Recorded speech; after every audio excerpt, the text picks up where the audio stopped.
What's up, y'all? This is Sway, and you're watching Stinger Venom Entrepreneurs.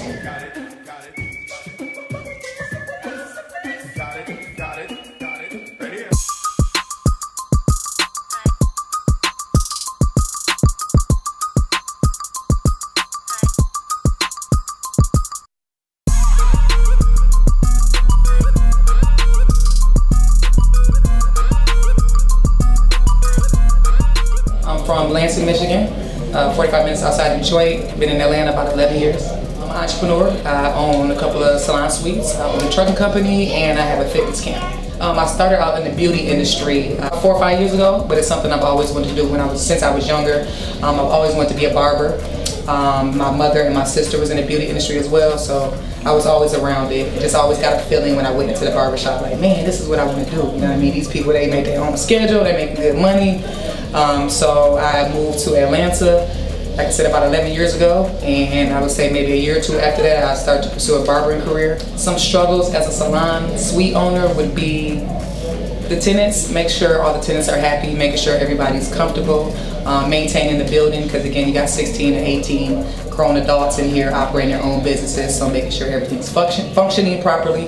What keeps me motivated is the outcome. You know, whether I actually succeed myself or I see other people succeed, I know that there's potential for success. So I know through the storm and everything, there's always light at the end of the tunnel. So that pretty much is what keeps me motivated, because through experience, I've learned that, like I said, I've been through several storms, but you always get through it and it always pays off. So just want to be successful. My family also keeps me motivated, and not want to go back to working for anybody keeps me motivated. So how I educated myself about the beauty industry was I did a lot of research at first.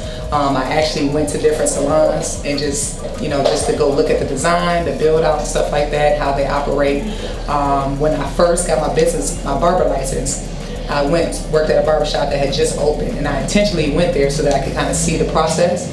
And I did the same thing with the salon suite. I moved into my salon suite. I had like a 5-chair suite. So if someone wanted to open a salon suite, the first thing I would recommend is research. I'm very repetitive with that because I believe that's very important in any business, honestly. A lot of people want to jump out here, but they haven't, learned anything. They didn't do their research, they're not knowledgeable about anything, but they just want to jump out and start making money. First and foremost, be patient, because even when you have a business plan, which you should have a plan, things never go as planned. Most things don't, some things do. But patience, consistency, being consistent, and marketing every day, and researching every day, networking every day. Have a good energy. I think that goes a long way with me, be a positive person, A lot of people come to Encore and they stay here. We've been open a year and a half, and most of these girls have been here since we opened, but it has a lot to do with the leadership.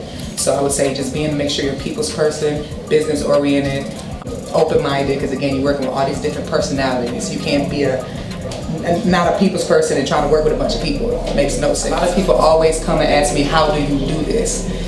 It's such a broad answer, And people really think it's just, here's the blueprint, now go do it. If it was that easy, we would all do it. So the one thing I would tell everybody, like I said before, is just to do your research before you even inquire about a business.